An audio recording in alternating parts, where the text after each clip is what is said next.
नमस्कार दोस्तों, welcome back to my channel. मैं हूँ आपका दोस्त विजेंद्र और इस चैनल पे आप सभी का एक बार स्वागत करता हूँ। तो दोस्तों, आज की इस वीडियो में हम लोग सीखेंगे कि कैसे क्लोथ्स को सेट करते हैं। तो अगर आप लोग भी विगनर से आप भी, तो इस वीडियो को ज़रूर देखना, बिना स्किप करिए हुए लास्ट तक देखना, ठीक है। तो चलिए, मैं यहाँ पे सबसे पहले टूल्स में दिखा दूँगा कि मैं कौन कौन सी टूल्स यूज़ करने वाला हूँ। तो यहाँ पे मैं सबसे पहले पेंसिल की बात करूँगा। पेंसिल में यूज़ करने वाला हूँ ये स्टेडलर ब्रांड की, और एक मैकेनिकल पेंसिल यूज़ करूँगा मैं डिटेल्स देने के लिए। तो यहाँ पे मैं हाईलाइट के लिए यूज़ करूँगा ये मोनो जीरो इरेजर और ये नीडेबल इरेजर। तो अब देखते हैं हम ब्लेंडिंग टूल्स के बारे में। तो यहाँ पे ब्लेंडिंग के लिए मैं यूज़ करूँगा ये मेकअप ब्रश। अगर आपके पास ये मेकअप ब्रश नहीं है तो आप लोग वाटर कलर ब्रश भी यूज़ कर सकते हो, बट वो स्मूथ होना चाहिए। तो चलिए इस वीडियो को फटाफट से शुरू करता हूँ। तो यहाँ पे मैं सबसे पहले बेस लेयर दूंगा एजू पेंसिल से। यहाँ पे देख सकते हो मैंने एजू पेंसिल ली है और उसी से मैं यहाँ पे एक हल्के से फर्स्ट बेस लेयर दे दूंगा और उसको मैं स्मूथली ब्लेंड करूँगा। अभी यहाँ पे रेफरेंस पिक्चर पे देखना है हमें अच्छे से कि कहाँ से लाइट आ रही है और कहाँ पे शेडो बन रही है। यही हमारा आगे जाके जो है ना मेन ध्यान में रखने वाली बात बन जाएगा। तो क्योंकि हमें क्लोथ्स पे यही ध्यान में रखना चाहिए कि कहाँ से लाइट पड़ी है और कहाँ पे शेडो बन रही है। उसी के हिसाब से हमें यहाँ पे उसी के हिसाब से हमें यहाँ पे शेडिंग देना होता है। तो सबसे पहले मैं यहाँ पे एज पेंसिल से बेस लेयर दे रहा हूँ राइट जो है ना जो रेफरेंस की राइट साइड पे। तो आप लोग यहाँ पे देख सकते हो मैंने पेंसिल को एकदम से दूर से होल्ड किया हूँ क्योंकि मुझे एकदम से हल्की सी लेयर ही चाहिए। यहाँ पे प्रेशर का उतना ज़्यादा रोल नहीं है। यहाँ पे बेस लेयर दे रहे हैं इसलिए यहाँ पे हमारा पेंसिल हल्की सी शेडिंग होना चाहिए पेंसिल की। तो उसके बाद मैं लेयरिंग चढ़ाता जाऊँगा। आप लोग ऑब्जर्व कर लेना, ठीक है, ये सारी चीज़ें। अगर मुझे कोई कुछ समझना हो तो मैं समझा दूँगा अच्छे से। तो अभी यहाँ पे ऑब्जर्व करना।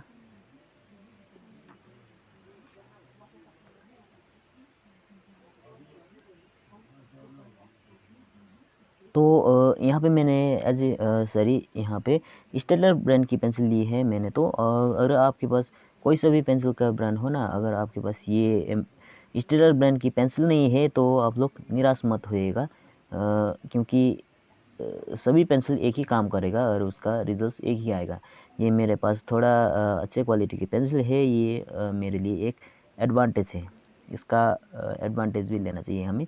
ऐसा नहीं कि अब आपके पास कोई अदर ब्रांड की पेंसिल है तो आप लोग ये नहीं कर सकते, ये बिल्कुल गलत बात है सरासर जाके। तो यहाँ पे देख सकते हो मैं अभी यहाँ पे डार्क पोर्शन जो लेफ़्ट वाली पोर्शन है ना उसको भी मैं यहाँ पे ड्रॉ कर दूँ, क्योंकि यहाँ पे डार्क पोर्शन है ना, इसलिए मैं यहाँ पे आगे से ड्रॉ कर दे रहा हूँ, क्योंकि वहाँ पे मुझे ध्यान में रखना चाहिए कि यहाँ पे डार्क है और यहाँ पे मुझे प्रेशर देना है, इसलिए यहाँ पे मैं आगे ही सेट कर दे रहा हूँ।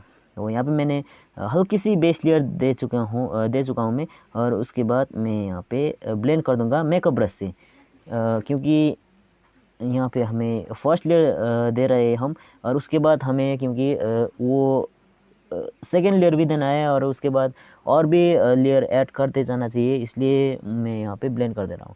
तो यहाँ पे मैं हम आ गया है अब सेकेंड लेयर पे काम कर रहा हूँ। अभी मैं यहाँ पे एक्सट्रीम डार्क को सेट करने के लिए 6B पेंसिल का यूज़ कर रहा हूँ, और मुझे जो डिटेल्स देना है, छोटे छोटे जो शेडिंग करना है, फाइन जो है ना फाइन टेक्सचर देना है, तो इसलिए मैं यहाँ पे मैकेनिकल पेंसिल भी यूज़ कर रहा हूँ बीच बीच में, और हाइलाइटिंग भी मैं साथ में ही दे रहा हूँ नीडेबल इरेजर से, क्योंकि मुझे आगे से ही निकालना है हाईलाइट। यहाँ पे ग्रेफाइट है, एक बार जो लेयरिंग हो गया तो वहाँ पे मुश्किल हो जाएगा लाइटिंग देने में, हाईलाइट करने में, इसलिए मैं यहाँ पे साथ में ही हाईलाइट भी दे रहा हूँ। तो यहाँ पे देख सकते हो मैं अभी शर्ट जो क्लोथ की पैटर्न है जिस तरह की उस तरह की मैं यहाँ पे रेफरेंस पे देख के उसी तरह से मैं यहाँ पे उस पैटर्न को यहाँ पे क्रिएट कर रहा हूँ।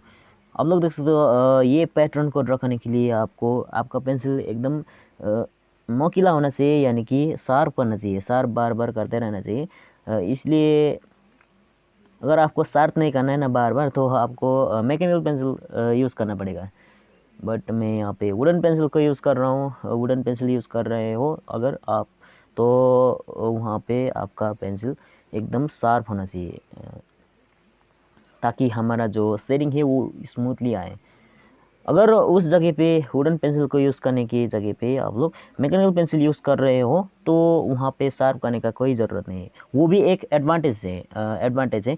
मैंने आगे ही कहा कि अगर आपके पास अच्छे क्वालिटी की पेंसिल है तो आपका थोड़ा एडवांटेज है।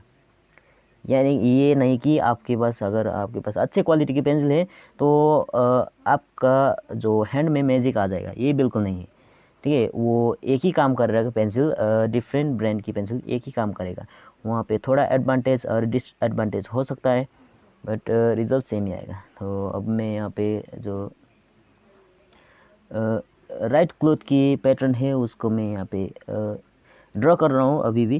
तो यहाँ पे मैं एकदम से ध्यान में रख के कहाँ पे मुझे लाइट जो हाईलाइट देना है, और कहाँ पे मुझे शेडो एकदम से डार्क पोर्शन है वहाँ पे मुझे प्रेशर देना है, कहाँ पे मुझे प्रेशर नहीं देना है। ये सभी ध्यान में रखते हुए मैं यहाँ पे ड्रॉ कर रहा हूँ। शर्ट की जो सारी क्लॉथ की पैटर्न है उसको मैं यहाँ पे क्रिएट कर रहा हूँ।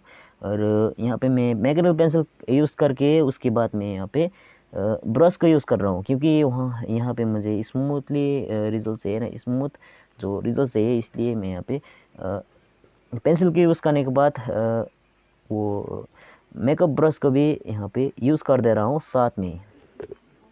अगर मुझे हाईलाइट दिख रहा है ना कहीं पे, तो वहाँ पे मैं नीडल इरेजर को ही यूज़ कर रहा हूँ। मोनोजीरो इरेजर को एकदम से जो एक्सट्रीम लाइट है वहाँ पे यूज़ कर रहा हूँ, हाईलाइट पे, एक्सट्रीम हाईलाइट पे। और मुझे ब्लर जो इफ़ेक्ट दे रहा है वहाँ पे मैं नीडल इरेजर को ही यूज़ कर रहा हूँ। तो मुझे एक्सट्रीम डार्क जो रिजल्ट लाने के लिए, एक्सट्रीम डार्क को ड्रॉ करने के लिए मैं 6B पेंसिल को यूज़ कर रहा हूँ डायरेक्टली।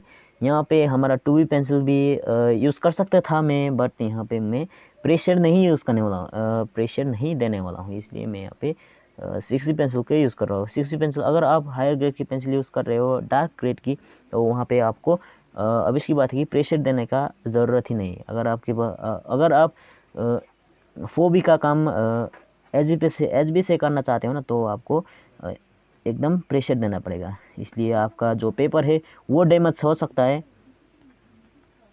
और अब यहाँ पे मैं जो क्लॉथ की जो पैटर्न है ना, वहीं पे मैं यहाँ पे ध्यान दे रहा हूँ कि किस तरह की बनी है।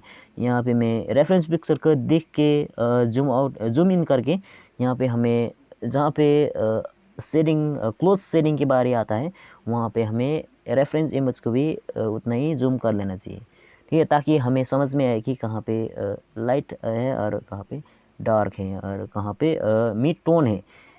क्योंकि ये बात बहुत ही इम्पोर्टेंट होता है कि हमें जो हाईलाइटेड पोर्शन कहाँ है और डार्क कहाँ है, लाइट कहाँ से आ रही है और जो शेडो कहाँ पे बन रही है, ये बहुत ही ध्यान में रखने वाला बात है।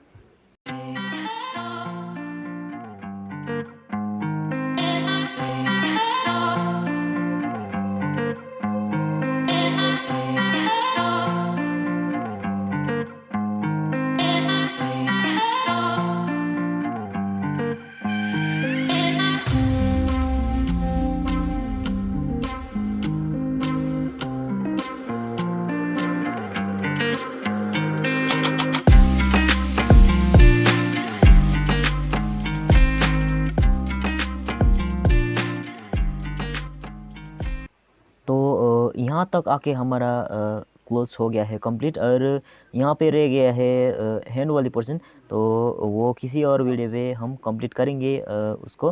तो अगर आपको ऐसा ही वीडियो देखना है तो प्लीज़ इस चैनल को ज़रूर सब्सक्राइब कर देना। अगर आपको इस वीडियो से कुछ हेल्प मिला तो इस वीडियो को शेयर कर देना। तो मिलते हैं नेक्स्ट वीडियो में, तब तक के लिए बाय बाय।